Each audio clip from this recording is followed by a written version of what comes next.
Привет, друзья! Похоже, BMW вернули нам рубрику «Тесла-заменители». Точнее, мой интерес к этой рубрике.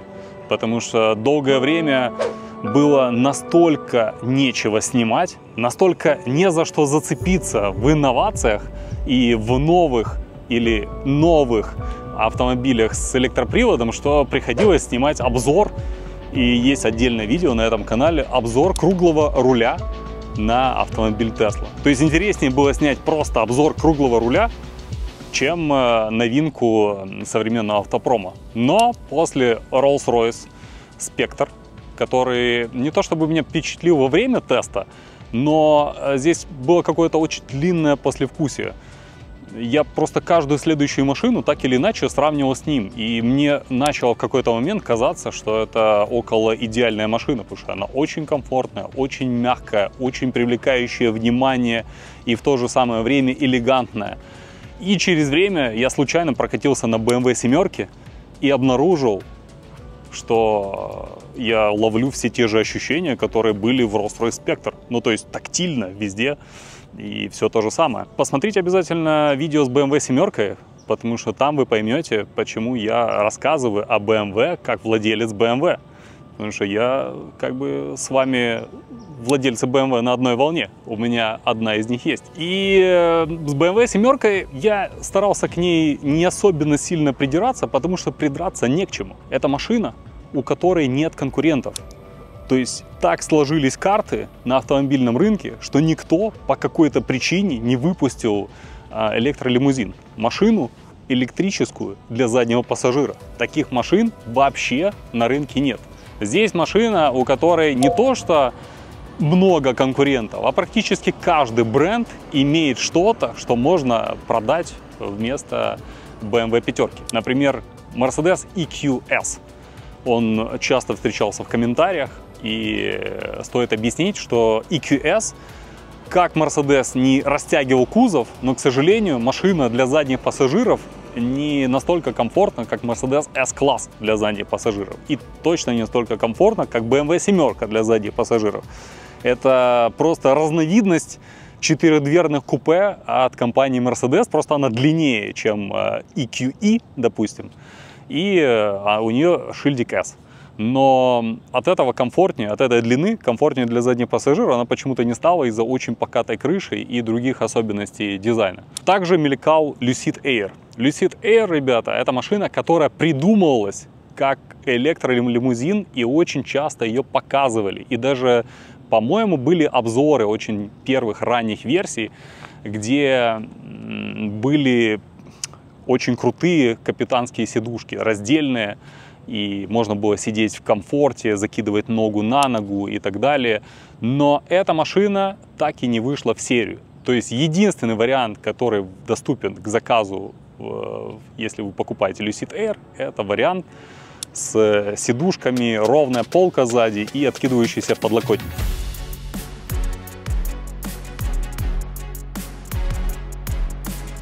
Я стараюсь не обсуждать дизайн современных BMW, потому что, так как они сделаны для Китая, у них свои фокус-группы, у них свое видение, и, в общем-то, я не целевая аудитория этого бренда. Поэтому что здесь обсуждать? Но есть интересные моменты, которые касаются конкретно этой машины. Они заигрывают с предыдущими моделями и как бы стараются пересекаться не то чтобы стандартными формами с классическими решениями BMW. Ну, я имею в виду там окончание задней форточки или ноздри. А вот здесь, допустим, передние фары, они очень сильно напоминают ту пятерку, которую первый нарисовал Крис Бенгл.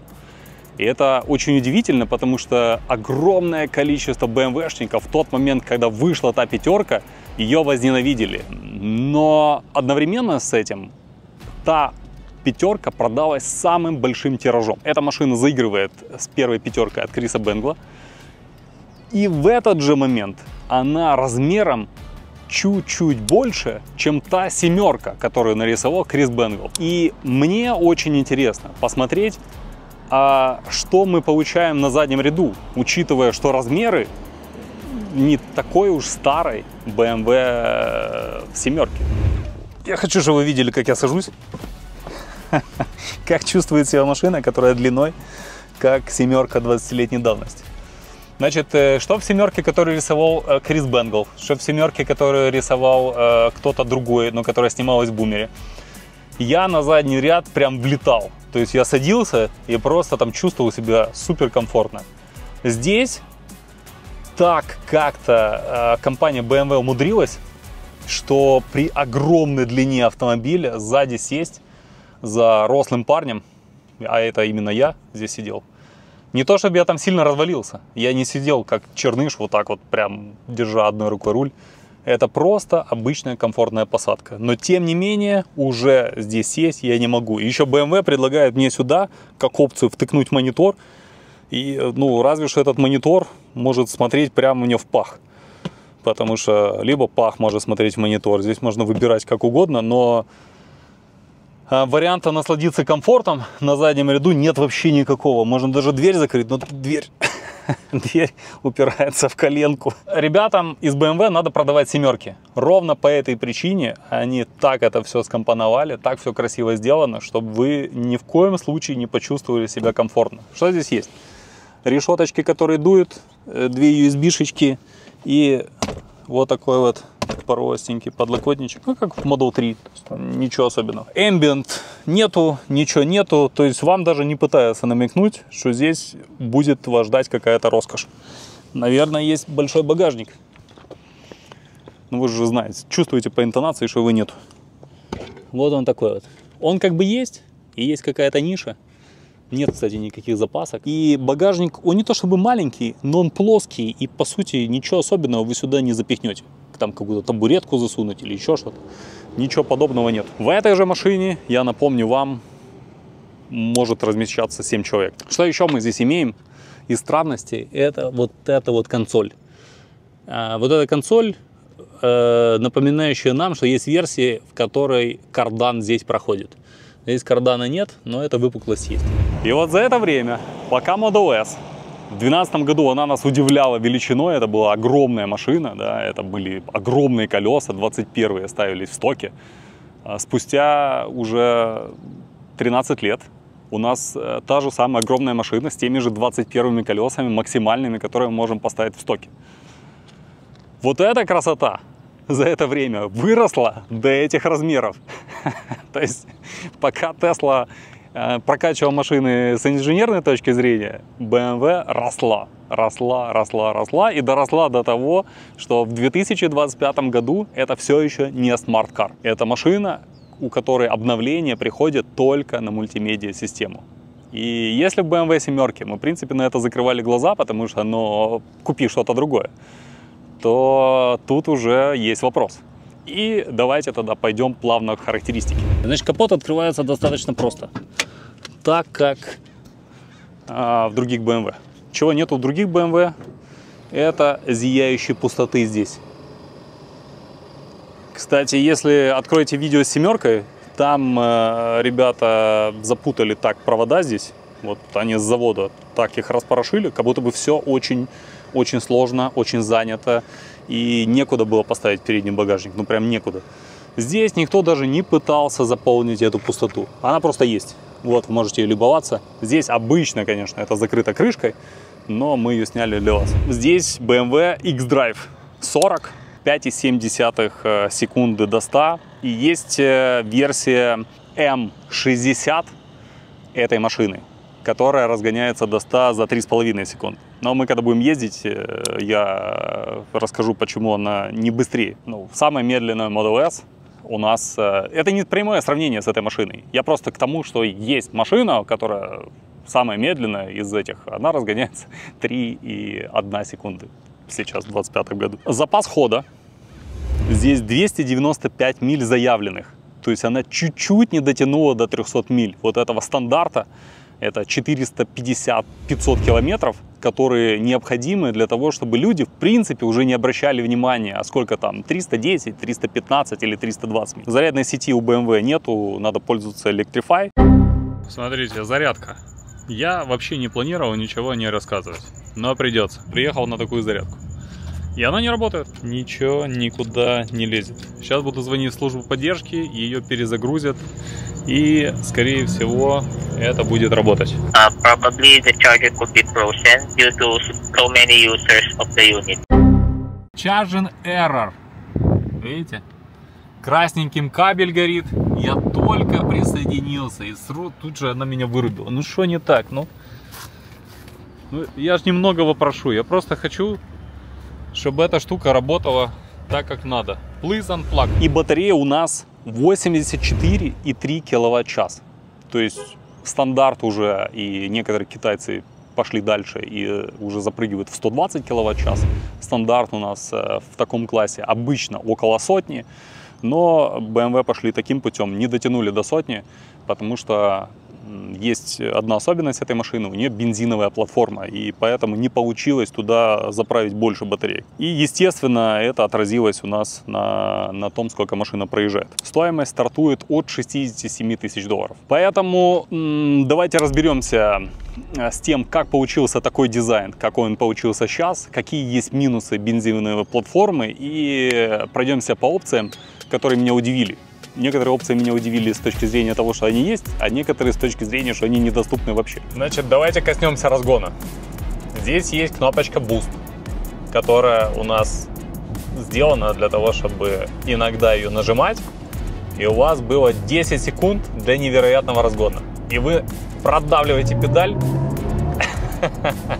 и у вас есть надпись Boost на экране, и этот звук баяниста. Звук, о котором я никогда не буду скучать. Значит, когда вы едете в действительно быстром электромобиле, а их развилось достаточно много, там это и Lucid, и Rivian, он, в принципе, выдает неплохие показатели, вам не нужен звук для того, чтобы понять, что вы едете быстро. Здесь же этот звук вам напоминает: о, вы едете быстро. И, кстати, это работает. Потому что я ехал с детьми, я продавливаю педаль, младшая на заднем сиденье слышит этот звук, и она такая: у-у-у! Ей кажется, что мы уже едем быстро, несмотря на то, что никакой как бы особенно смены ситуации на дороге не наблюдается. То есть мы точно так же едем в потоке, но чуть-чуть прибавили. Но этот звук, он все-таки, наверное, нужен для того, чтобы понимать, что мы где-то ускоряемся. Такого ощущения, что прямо она стелет, катится, вот такого ощущения Rolls-Royce, ну, нету. Можно, конечно, его пытаться откуда-то возбудить, вот эти вот воспоминания семерки, но нету здесь Rolls-Royce, к сожалению. Но что есть? Что есть? Давайте покажу, что есть. Место над головой, посмотрите, более чем достаточно. Приборка у нас очень сильно похожа на ту приборку, которая у нас в семерке, кокпит. Я в тот не сильно всматривался, меня больше всего тогда поразила смятая бумажка, вот эта вот, которая играет роль эмбиента, и она здесь тоже есть. Все это в наличии. Сеточка для натирания картошечки есть на месте. Все три вида сетки. Раз, два, три. И все эти три сеточки закрывают разные динамики. Я не знаю, но, наверное, это кому-то было нужно. Мне всегда BMW нравились определенной аскетичностью. То есть они никогда не привлекали кристаллами, какими-то блестками, еще чем-то. Но эта машина конкретно старается быть арт-объектом, потому что вот у нее есть даже мод. Вот можно включить My Modes и выбрать вот такой вот мод. И в таком варианте, посмотрите. Это, кстати, звук издала машина только что. И у нас все вокруг стало в сине-желтых цветах, сине-фиолетовых цветах. Очень патриотично, мне очень нравится, но очень непрактично, потому что, смотрите, все исчезло. Вот вся приборка занята у нас арт-объектом, этой картиной. Мы можем вывести навигацию, ну тогда у нас будет вот так. Все, что мне надо видеть, оно все в углу. Что происходит?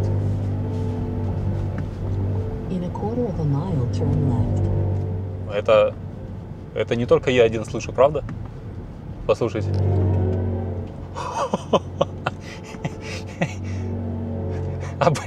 Я собирался начать рассказывать про того же баяниста, который застрял где-то здесь между капотом и торпедой и тянет свою ноту вот это. Но здесь к нему присоединился еще и какой-то пропеллер. Пропеллер вместе с баянистом. Когда включаешь Sport Mode, все загорается красным. И подушечки на сиденье, вот эти вот боковые, они надуваются. И они как бы тебя поджимают, и ты понимаешь, что ты находишься в Sport Mode. И все становится красненьким, а здесь со временем становится фиолетовеньким. То есть это, я так понял, отсылает нас к истории, что вот этот BMW-шный триколор. Это интересно, если проводишь в машине достаточно много времени. Интересно, чтобы она была такой, которая может тебя порадовать эстетикой в салоне. Но в то же самое время есть кое-что, что вызывает вопросы. Допустим, телефон, мы его кладем на место зарядки. Нюанс заключается в том, что я ничего не вижу, что здесь происходит. Дело в том, что датчик, который отвечает за свет, он засунулся туда, и телефон понимает, что он находится в полной темноте. И он что-то показывает, но что он показывает, понятно только ему одному. И он заряжается, это плюс.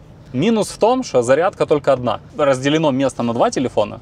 Вот можно положить и еще один, но заряжаться будет только один, тот, который слева лежит. То есть каким таким образом надо было экономить деньги, чтобы вот конкретно этого не положить? А что положили? Давайте покажу. And now I got a ball, and I can throw it. I'm making eye contact with you. You're not going to catch this ball. Okay, here we go. Это история с жестами. То есть она здесь есть. То есть здесь много чего нету. Сзади там вообще бомж-ряд. То есть там вообще нет ни эмбиента, ни экрана. Ничего такого нету, но жесты есть. Комфортный доступ. Комфортный доступ у нас есть только у этой ручки. Задние ручки у нас комфортного доступа не имеют.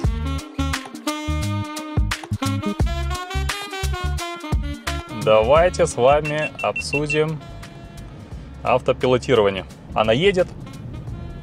Вот у нас резкая остановка. Она останавливается. Она также неплохо себя чувствует и на скорости. В семерке у нас была камера, которая показывала машинку впереди. Здесь у нас не камера, а графика. Может быть, можно переключить и на камеру, потому что здесь неплохая комплектация, все это должно быть. А на большой скорости есть нюансы. Я привык, я включил автопилот и начинаю отвлекаться. Я отвлекался, и она очень близко подъезжала к бордюру, очень близко подъезжала к бетонным блокам. И каждый раз она потихоньку мне очень-очень тихо, приятно сигнализировала. Может быть, это нормально, и она дальше бы удержала дорогу, но я к этому не привык, и мне нравится, когда машина рулит, ну, достаточно, елки-палки. Вот сейчас, вот, видите, вот я объехал машину, вот она прям, она высунулась и стояла. И если бы я на нее не обратил внимания, то я бы снес зеркало, ударился бы зеркалом об заднюю часть этого автомобиля. Та же самая система, которая была в Тесле в 2015 году. Ни больше, ни меньше, со всеми вытекающими плюсами и минусами. Несколько раз такое было, что машина не замечала, что поток остановился достаточно резко.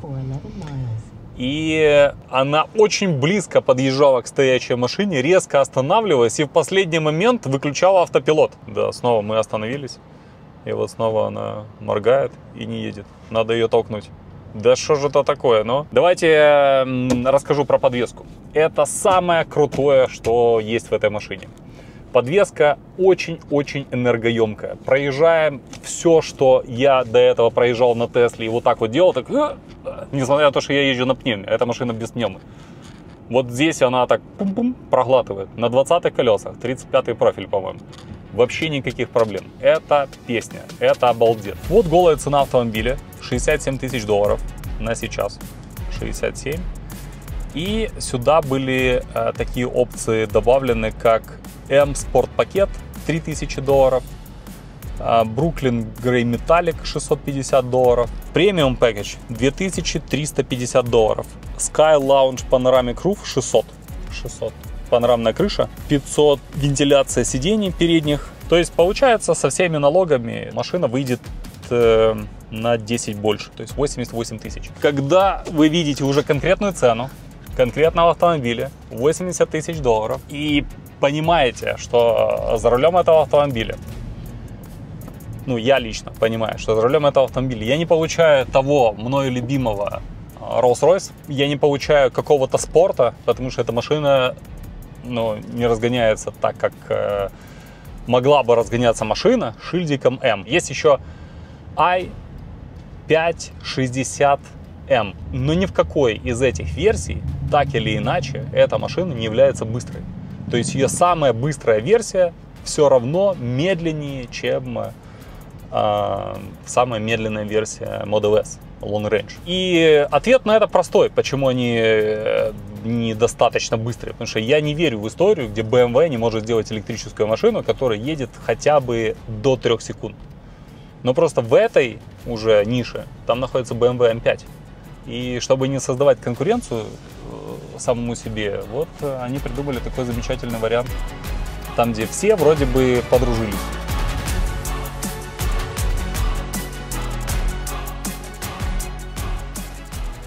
Если вы хотите, целитесь к покупке BMW в седане, тогда лучше, на мой взгляд, попробовать дотянуться все-таки до любого бомж-варианта семерки BMW. Машина все равно будет намного комфортнее и приятнее, чем эта машина. По крайней мере, она будет удивлять комфортом. Потому что эта машина прям хорошая. Это хорошая машина.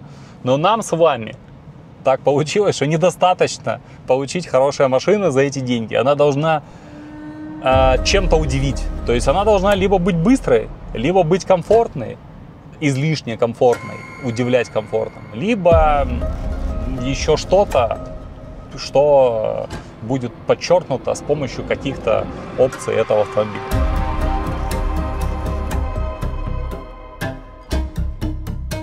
%30 пространства всей длины автомобиля занято капотом, а там пустота, там ничего нет. Сзади зато у вас тесные сиденья. Консоль такая широкая, что вот за несколько дней я теперь избегаю дальних поездок, потому что моя правая нога, она вот просто начинает затекать, как только я только думаю о дальней поездке в этой машине. Это удивительно. В чем дело? Показываю. Это вещь, на которую мы не сильно обращаем внимание. Ну, консоль, широкая консоль. Эта консоль перекочевала сюда с бензиновой версии, там коробка передач. А тут BMW, чтобы эта консоль не пустовала, вот сюда засунула немножко батареи. Да ешкинка, снова надо толкать, но... Что мы имеем? Обратите внимание на линию, где у меня заканчивается сиденье. Вот заканчивается сиденье, вот заканчивается место сидения 5-й точки на этом сиденье. И вот эта линия, она никак не коррелируется с линией коврика. Видите? С этой стороны у меня коврик. Он идет ровно. Я здесь. Я живой. Он идет ровно по контуру сидения. А с этой стороны вообще как будто бы сиденье стоит, ну, как будто бы оно должно стоять левее. И это не кажется, так и есть. Ее практически некуда сдвинуть. И все время она находится в одном и том же положении. И она не имеет. И параллельно у меня и спина затекла. Не знаю, может быть, это из-за того, что нога уже затекает и спина. Но вообще у меня с организмом полный порядок. Впервые за лет 5, наверное, я столкнулся с тем, что хочу эту машину вернуть назад. Представьте, я обычно беру машины какие-то, там, снять видео, поиграться и так далее. И мне интересно, потому что, ну, это новая игрушка, привыкаешь, катаешь детей, они что-то рассказывают, себя радуешь, их радуешь. Но я хочу пересесть назад в Model S, Model X, неважно. Хочу пересесть вот туда вот. Для меня это слишком большой компромисс. Видите, как мы с вами снимали и довели себя до такого периода, что придется прощаться прям в такой камерной атмосфере интима вечернего, где все у всех аккуратненько горит. И хочется вам признаться, что идеальной покупкой эта машина будет для человека, который горел брендом BMW, который хотел что-то подобное, который хотел купить 5-ку, но думал какую. Ну а всем остальным, кто хочет больше эффективности, больше скорости, больше всего за те же деньги, ну, очевидно, стоит присмотреться к чему-нибудь другому. Вот. А вам надо присмотреться к красной кнопочке, которая должна стать не красной. Подписывайтесь на канал, будем видеться с вами в следующем видео. Пока.